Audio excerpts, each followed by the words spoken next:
ഹരേ രാമ രാമ രാമ ഹരേ ഹരേ. ഹരേ കൃഷ്ണ കൃഷ്ണ കൃഷ്ണ ഹരേ ഹരേ. കൃഷ്ണായ വാസുദേവായ ഹരയേ പരമാത്മനെ പ്രണതക്ലേശനാശായ ഗോവിന്ദായ നമോ നമ. എല്ലാ സജ്ജനങ്ങൾക്കും നമസ്കാരം. ഇന്ന് 10ാമത്തെ ദശകം നോക്കാം. 1ാമത്തെ ശ്ലോകം. വൈകുണ്ഠ വർദ്ധിതബലോധ ഭവത്പ്രസാദാത് അംഭോജയോ നിരസൃജത് കില ജീവദേഹാൻ സ്ഥാസ്നൂനി ഭൂരുഹമയാണി തഥാ തിരശ്ചാം ജാതിർമനുഷ്യനിവഹാനഭി ദേവഭേദാൻ. പദമുറിച്ച് പറയാം. വൈകുണ്ഠ വർദ്ധിതബലഃ അഥ ഭവത്പ്രസാദാത് അംഭോജയോനിഃ അസൃജത് കില ജീവദേഹാൻ സ്ഥാസ്നൂനി ഭൂരുഹമയാനി തഥാ തിരശ്ചാം ജാതീഃ മനുഷ്യനിവഹാൻ അഭി ദേവഭേദാൻ.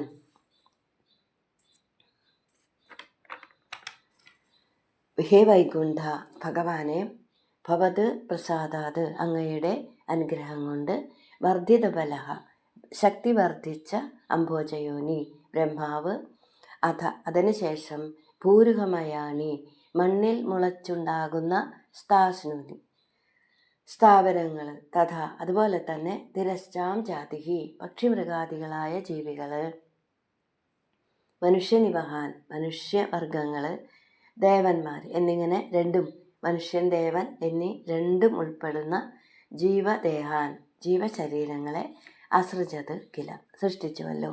അപ്പോൾ ഭഗവാന്റെ അനുഗ്രഹം കൊണ്ട് അധികരിച്ച ശക്തിയോടുകൂടിയ ബ്രഹ്മാവ് സ്ഥാവര ജംഗമങ്ങളാകുന്ന ചലിക്കുന്നതും ചലിക്കാത്തതുമായ പക്ഷിമൃഗാദികളെയും വൃക്ഷലതാദികളെയും, സ്ഥാവരങ്ങളായ വൃക്ഷലതാദികളെയും ജംഗമങ്ങളായ പക്ഷിമൃഗാദികൾ, മനുഷ്യർ, ദേവന്മാർ, ജലജീവികൾ എന്നിങ്ങനെയുള്ള നാനാവിധ ജീവശരീരങ്ങളെ സൃഷ്ടിച്ചു.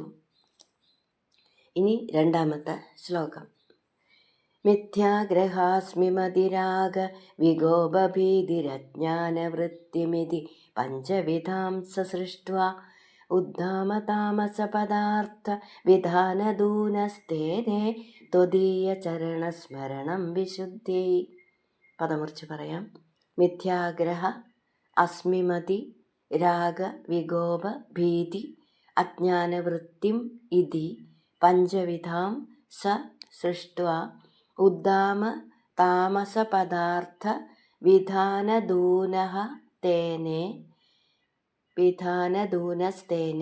ത്വദീയ ചരണസ്മരണം വിശുദ്ധി.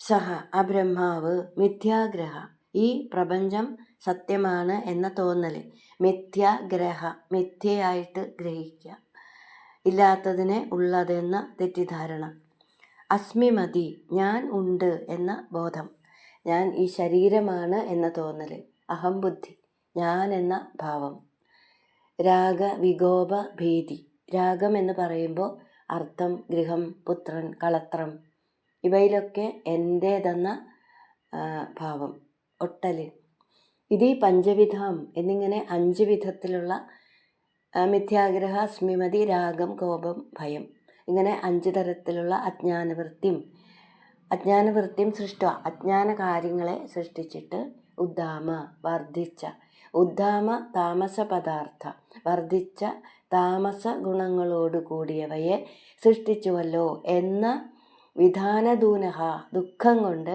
പശ്ചാത്തപിക്കുന്നവനായിട്ട്, ദൂനം ദുഃഖം, വിശുദ്ധി മനഃശുദ്ധിക്കായിക്കൊണ്ട്, ത്വദീയ ചരണസ്മരണം ഭഗവാനെ അവിടുത്തെ തൃപ്പാദസ്മരണത്തെ ചെയ്തു.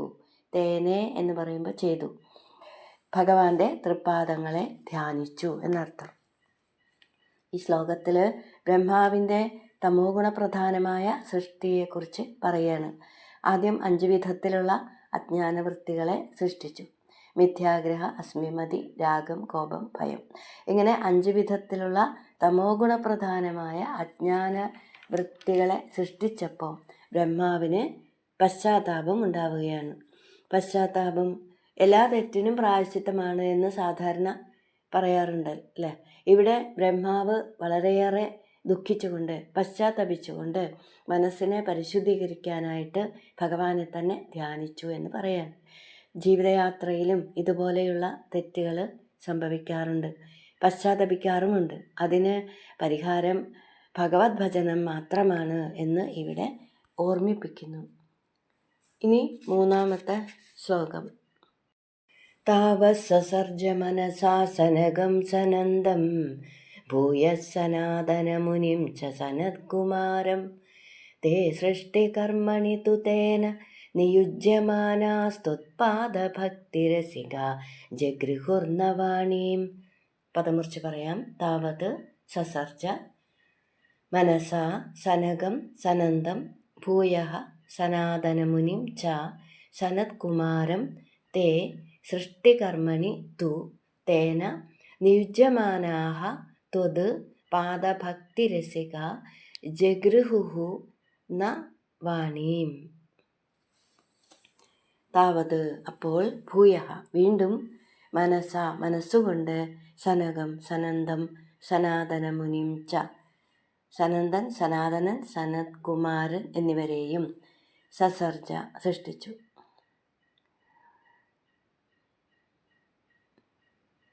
സനകം സനകൻ സനന്ദൻ സനാതനമുനിം എന്നിവരെ സൃഷ്ടിച്ചു. ത്വത് അങ്ങയുടെ പാദഭക്തിരസികാഹ പാദഭക്തിരസത്തെ അറിയുന്ന തേതു അവരാകട്ടെ തേന ബ്രഹ്മാവിനാൽ സൃഷ്ടികർമ്മണി നിയുജ്യമാനാഹ സൃഷ്ടിക്കു വേണ്ടി പ്രേരിപ്പിക്കപ്പെട്ടിട്ടും വാണിയും വാക്കിനെ ബ്രഹ്മാവിൻ്റെ വാക്കിനെ ന ജഗൃഹു സ്വീകരിച്ചില്ല. അപ്പോൾ അങ്ങനെ ബ്രഹ്മാവ് പശ്ചാത്താപത്തോടുകൂടി ഭഗവാനെ ധ്യാനിച്ച് മനസ്സിനെ പരിശുദ്ധമാക്കിയിട്ട് മനസ്സുകൊണ്ട് സനകൻ സനന്ദൻ സനാതനൻ സനത്കുമാരൻ എന്നിവരെ സൃഷ്ടിച്ചു.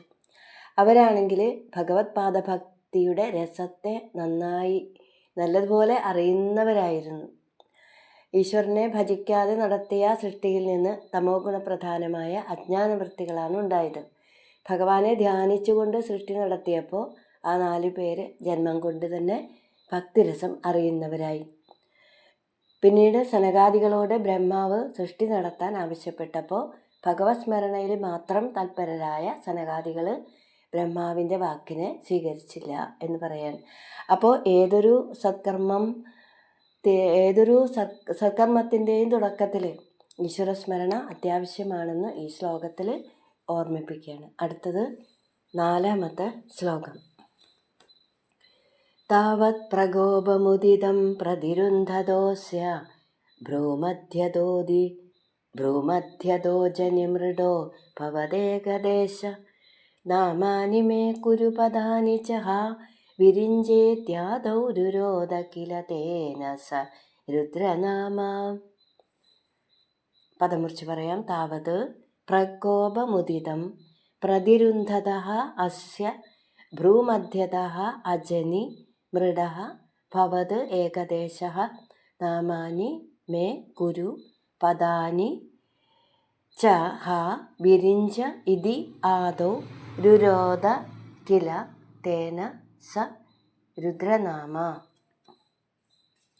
താവത് ഉദിതം അപ്പോൾ ഉദിച്ച അപ്പോഴുണ്ടായ പ്രകോപം വർദ്ധിച്ച കോപം പ്രതിരുന്ധതഃ മനസ്സിലൊതുക്കുന്ന അസ്യ ബ്രഹ്മാവിൻ്റെ ഭ്രൂമധ്യത്തിൽ നിന്ന് പുരികക്കൊടികളുടെ ഇടയ്ക്ക് നിന്ന് ഭവത് അങ്ങയുടെ ഏകദേശ അംശാവതാരമായ മൃഡൻ അജനി ജനിച്ചു.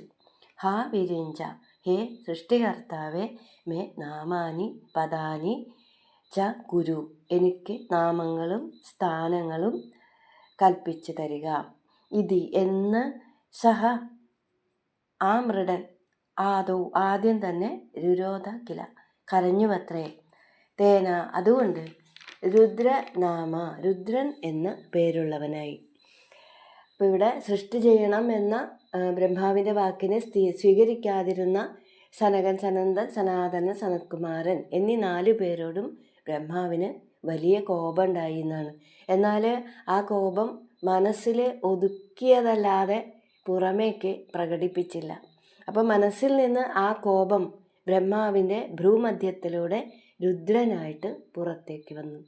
എനിക്ക് പേര് തരൂ, സ്ഥാനങ്ങൾ തരൂ എന്ന് പറഞ്ഞ് കരഞ്ഞുകൊണ്ടാണ് പുറത്തേക്ക് വന്നത് തന്നെ. അപ്പോൾ കരഞ്ഞുകൊണ്ട് വന്നതുകൊണ്ട് രുദ്രൻ എന്ന് പേരുണ്ടായി. ഇനി 5-ാമത്തെ ശ്ലോകം. ഏകാദശാഹുയതയാ ച വിഭിന്നരൂപം രുദ്രം വിധായ ദയിതാ വനിതാശ്ച ദത്വാ താവന്ത്യദത്ത ച പദാനി ഭവത്പ്രണുന്ന പ്രാഹ പ്രജാവിരചനായ ച സാദരം തം. പദമുറിച്ച് പറയാം. ഏകാദശ ആഹുയതയ ച വിഭിന്നരൂപം രുദ്രം വിധായ ദയിത വനിതാഃ ച ദത്വാ താവന്ത്യദത്ത ച പദാനി ഭവത് പ്രണുന്നഃ പ്രാഹ പ്രജാവിരചനായ ച സാദരം തം. ഭവത് പ്രണുന്നഃ അങ്ങയുടെ പ്രേരണ കൊണ്ട് രുദ്രന് ഏകാദശ ആഹുയതയ 11 പേരും വിഭിന്ന രൂപം ച വ്യത്യസ്തമായ സ്വരൂപങ്ങളും വിധായ നൽകിയിട്ട് ദയിതാഹ പത്നികളായ വനിതാഹ ച വനിതകളെയും ദത്വ കൊടുത്തിട്ട് താവന്തി പദാനി ച അത്രയും സ്ഥാനങ്ങളും അതത്ത കൊടുത്തു.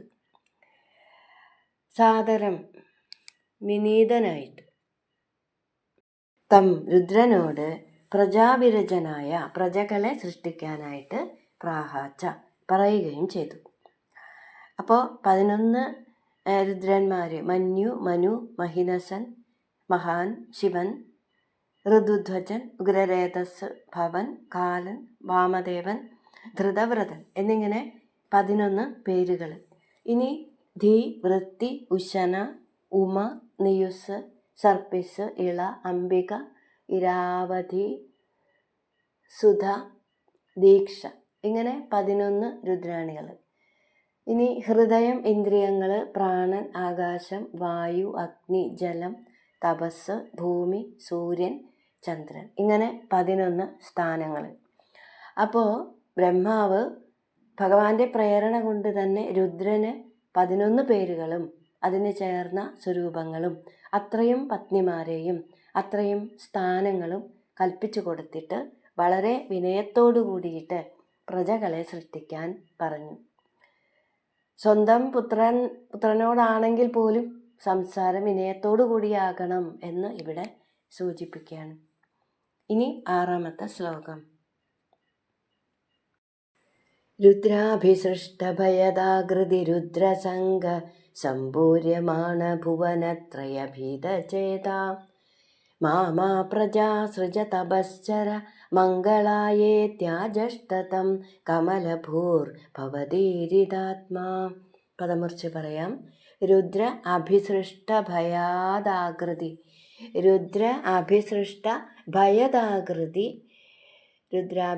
ഭയാദാകൃതി രുദ്രസംഗ സംഭൂര്യമാണ ഭുവനത്രയ ഭീതചേതാഃ മാ പ്രജാഃ സൃജ തപശ്ചര മംഗളായ ഇതി ആജഷ്ട മംഗളായേത്യാജഷ്ട തം കമലഭൂഃ ഭവത് ഈരിതാത്മാ. രുദ്ര അഭിസൃഷ്ട ഭയദാകൃതി രുദ്രനാ സൃഷ്ടിക്കപ്പെട്ട ഭയങ്കര രൂപികളായ രുദ്രസംഘ രുദ്രന്മാരുടെ കൂട്ടം സംഭൂര്യമാണ് ഭുവനത്രയ 3 ലോകവും നിറഞ്ഞു വരുന്നത് കണ്ടിട്ട് ഭീതചേത കമലഭൂഹു ഭയന്ന മനസ്സോടുകൂടിയ ബ്രഹ്മാവ് ഭവത് ഈരിതാത്മ ഭഗവാനെ അവിടുന്ന് ഉള്ളിലിരുന്ന് പ്രേരിപ്പിച്ചതനുസരിച്ച് പ്രജാഹ മാമാസൃജ അരുത് പ്രജകളെ സൃഷ്ടിക്കരുത് മംഗളായ നന്മയ്ക്കായിട്ട് ലോകനന്മയ്ക്കായിട്ട് തപഃ ചര തപസ്സനുഷ്ഠിക്കുക ഇതി എന്ന് തം രുദ്രനോട് ആജഷ്ട പറഞ്ഞു.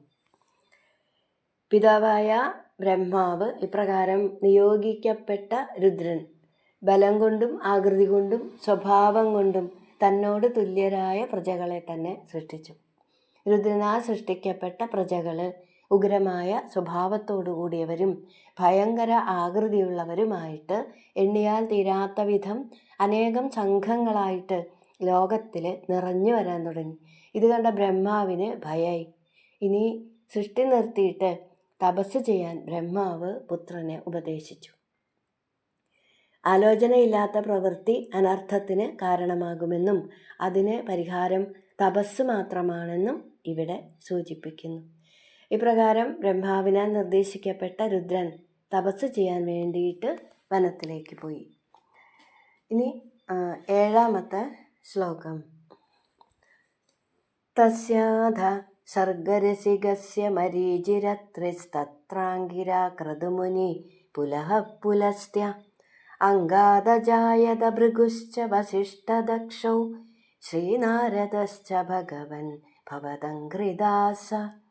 പദമുറിച്ച് പറയാം. തസ്യ അധ സർഗരസികസ്യ മരീചി അത്രി തത്ര അംഗിരാഹ ക്രതുമുനി പുലഃ പുലസ്ത്യ അംഗാദ് അജായത ഭൃഗുഃ ച വസിഷ്ഠദക്ഷൗ ശ്രീനാരദഃ ച ഭഗവൻ ഭവത് അംഘ്രിദാസഃ. അഥ അനന്തരം തത്ര അവിടെ സർഗരസികസ്യ സൃഷ്ടി ചെയ്യാനുള്ള താല്പര്യത്തോടു കൂടിയിട്ട് തസ്യ അതിൽ തന്നെ രസിച്ചു കൊണ്ടിരിക്കുന്ന തസ്യ ബ്രഹ്മാവിൻ്റെ അംഗാത് അംഗത്തിൽ നിന്ന് മരീചി അത്രി അംഗിര ക്രതുമുനി പുലഹൻ പുലസ്ത്യൻ ഭൃഗുഃ ച ഭൃഗുവും അജായത ഉണ്ടായി. വസിഷ്ഠ ദക്ഷൗ ച വസിഷ്ഠനും ദക്ഷനും ഉണ്ടായി. ഹേ ഭഗവൻ ഗുരുവായൂരപ്പ, ഭവത് അംഘ്രിദാസഃ അങ്ങയുടെ തൃപ്പാദദാസനായ ശ്രീ നാരദഃ ച ശ്രീ നാരദ മഹർഷിയും ഉണ്ടായി. അപ്പോൾ രുദ്രൻ തപസ്സിന് പോയ ശേഷം ബ്രഹ്മാവ് ഭഗവാന്റെ അനുഗ്രഹം കൊണ്ട് 10 പുത്രന്മാരെ കൂടെ സൃഷ്ടിച്ചു. മരീചി അത്രി അംഗിരസ് പുലസ്ത്യൻ പുലഹൻ ക്രതു ഭൃഗു വസിഷ്ഠൻ ദക്ഷൻ നാരദൻ.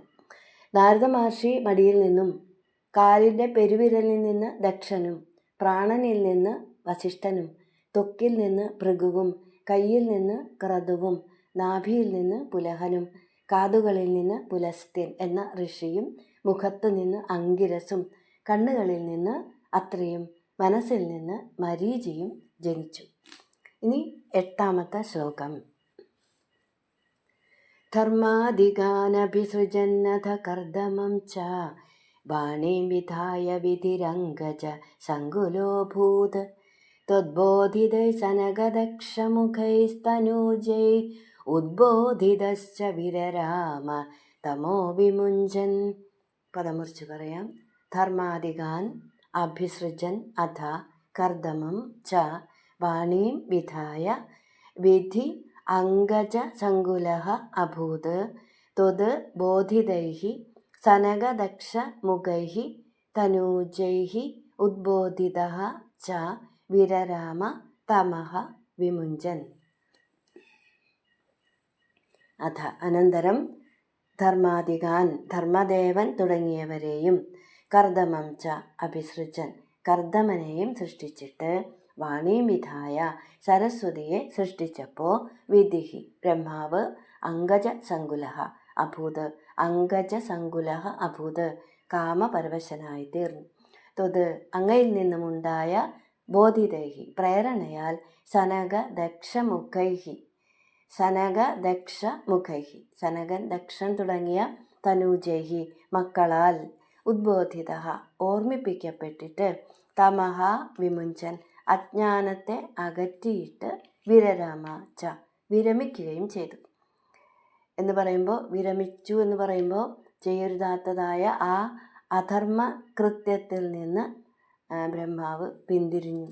അപ്പോൾ പുത്രന്മാരെ മുന്നിൽ കണ്ടപ്പോൾ ബ്രഹ്മാവ് ലജ്ജിച്ചുകൊണ്ട് ആ ശരീരത്തെ തന്നെ ഉപേക്ഷിച്ചു എന്നാണ്. അങ്ങനെ ആ ശരീരത്തെ ഉപേക്ഷിച്ച് വേറൊരു ദേഹത്തെ സ്വീകരിച്ചു എന്ന് ഭാഗവതം. അപ്പോൾ ബ്രഹ്മാവിന് ശരീരം ഉപേക്ഷിക്കാനും മറ്റൊന്ന് എടുക്കാനും സങ്കല്പം മാത്രം മതി എന്ന് സാരം.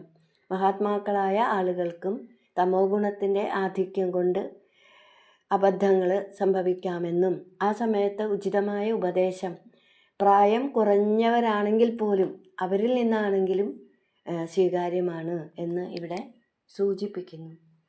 ഇനി 9-ാമത്തെ ശ്ലോകം. വേദാൻ പുരാണ നിവഹാനഭി സർവവിദ്യാ കുർവന്നിജാനന ഗണാചതുരാനനോസൗ പുത്രേഷു തേഷു വിനിധായ സ സർഗവൃദ്ധിമപ്രാപ്നുവംസ്തവ പദാംബുജമാശ്രിതോഭൂത്. പദമുറിച്ച് പറയാം. വേദാൻ പുരാണനിവഹാൻ അഭി സർവവിദ്യാഃ കുർവൻ നിജ ആനന ഗണാത് ചതുര ആനനഃ അസൗ കുർവൻ നിജാനന ഗണാ ചതുരാനനോസൗ പുത്രേഷു തേഷു വിനിധായ സ സർഗവൃദ്ധിം അപ്രാപ്നുവൻ തവ സർഗവൃദ്ധിമപ്രാപ്നുവംസ്തവ പദാംബുജം ആശ്രിതഃ അഭൂത്.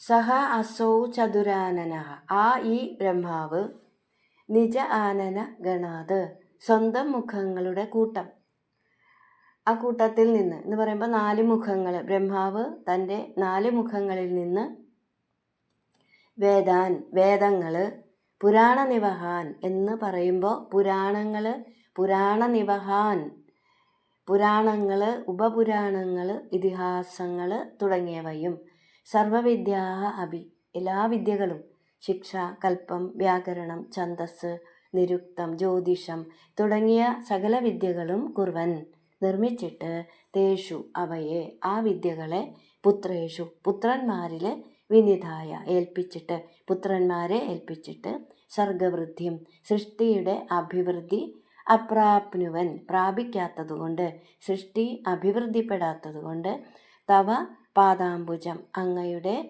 തൃപ്പാദങ്ങളെ തന്നെ ആശ്രിതഃ അഭൂത് ശരണം പ്രാപിച്ചു. മറ്റൊരു ദേഹത്തെ സ്വീകരിച്ച ബ്രഹ്മാവ് സൃഷ്ടി ചെയ്യേണ്ടതിനെക്കുറിച്ച് ചിന്തിച്ചു കൊണ്ടിരുന്നപ്പോൾ 4 മുഖങ്ങളിൽ നിന്ന് 4 വേദങ്ങൾ ഉണ്ടായിരുന്നാണ്. ഋഗ് വേദം, യജുസ്, സാമം, അഥർവം. അങ്ങനെ 4 വേദങ്ങളുടെയും സാരാംശം അടങ്ങിയിരിക്കുന്നതിനാൽ 5-ാമത്തെ വേദമെന്ന് പറയുന്ന ഇതിഹാസ പുരാണങ്ങളെ എല്ലാ മുഖങ്ങളിൽ നിന്നും സൃഷ്ടിച്ചു. അപ്പം ഇങ്ങനെ വേദാംഗങ്ങൾ തുടങ്ങി സകല വിദ്യകളെയും നിർമ്മിച്ചിട്ട് അത് പുത്രന്മാർക്ക് കൊടുത്തു. ആ വിദ്യയെ പുത്രന്മാർക്ക് ഉപദേശിച്ചു കൊടുത്തു. എന്നിട്ടും സൃഷ്ടി ലോകാഭിവൃദ്ധിക്ക് മതിയായ വിധത്തിൽ അധികരിക്കുന്നില്ല എന്നറിഞ്ഞിട്ട് ബ്രഹ്മാവ് വീണ്ടും ഭഗവാനെ തന്നെ ശരണം പ്രാപിച്ചു. അടുത്തത് 10-ാമത്തെ ശ്ലോകം. ജാനന്യുപായമഥ ദേഹമജോ വിഭജ്യ സ്ത്രീ പുംസഭാവമഭജത് മനുതദ്വധൂഭ്യാം മനുതദ്വധൂഭ്യാം താഭ്യാം ച മാനുഷകുലാനി വിവർധയംസ്ത്വം ഗോവിന്ദ മാരുതപുരേശ നിരുന്ധിരോഗാൻ. പദം മുറിച്ച് പറയാം. ജാനൻ ഉപായം അഥ ദേഹം അജഃ വിഭജ്യ സ്ത്രീ പുംസ ഭാവം അഭജത് മനു തത് വധൂഭ്യാം സ്ത്രീ പുംസ ഭാവം അഭജൻ മനു തദ് വധൂഭ്യാം താഭ്യാം ച മാനുഷ കുലാനി വിവർധയംസ്ത്വം ഗോവിന്ദ മാരുതപുരേശ നിരുന്ധി രോഗാൻ. അഥ അനന്തരം അജഃ ബ്രഹ്മാവ് ഉപായം ജാനൻ ഉപായത്തെ അറിഞ്ഞിട്ട് സൃഷ്ടി വർദ്ധിപ്പിക്കാനുള്ള മാർഗത്തെ മനസ്സിലാക്കിയിട്ട് ദേഹം വിഭജ്യ തൻ്റെ ദേഹത്തെ 2ആയി വിഭജിച്ചിട്ട് മനു തത് വധൂഭ്യാം മനുവും വധുവായ പത്നിയായ ശതരൂപയുമായിട്ട് സ്ത്രീ പുംസ ഭാവം സ്ത്രീ പുരുഷ ഭാവത്തെ അഭജത് സ്വീകരിച്ചു. ഹേ മാരുതപുരേശ ഗുരുവായൂരപ്പ ഗോവിന്ദ താഭ്യാം അവരെ കൊണ്ട് മാനുഷകുലാനി മനുഷ്യവംശങ്ങളെ വിവർദ്ധയൻ വർദ്ധിപ്പിച്ചുകൊണ്ടിരിക്കുന്ന ത്വം അവിടുന്ന് രോഗാൻ നിരുന്ധി രോഗങ്ങളെ മാറ്റിത്തരണേ, എൻ്റെ രോഗങ്ങളെ തീർത്തും ദൂരീകരിക്കണേ. അപ്പം അങ്ങനെ ഭഗവാനെ ശരണം പ്രാപിച്ച ബ്രഹ്മാവിന് സൃഷ്ടി വർദ്ധിപ്പിക്കാനുള്ള ഉപായം മനസ്സിലായി. സൃഷ്ടിയെക്കുറിച്ച് ചിന്തിച്ചു കൊണ്ടിരിക്കുമ്പോൾ തന്നെ ബ്രഹ്മാവിൻ്റെ സ്വരൂപം 2 വിധമായിട്ട് ഭവിച്ചു. ആ 2 ഭാഗങ്ങളിൽ നിന്ന് ഒരു സ്ത്രീയും ഒരു പുരുഷനും ഉണ്ടായി. സ്വയംഭുവ മനുവും പത്നിയായ ശതരൂപയും. അവരെക്കൊണ്ട് മനുഷ്യവംശങ്ങളെ വർദ്ധിപ്പിച്ചുകൊണ്ടിരിക്കുന്ന അവിടുന്ന് എൻ്റെ രോഗങ്ങളെ ദൂരീകരിക്കണേ എന്ന് പ്രാർത്ഥിച്ചുകൊണ്ട് മേൽപ്പത്തൂർ ഈ ദശകം ഭഗവാന് സമർപ്പിക്കുന്നു. ഹരേ കൃഷ്ണ.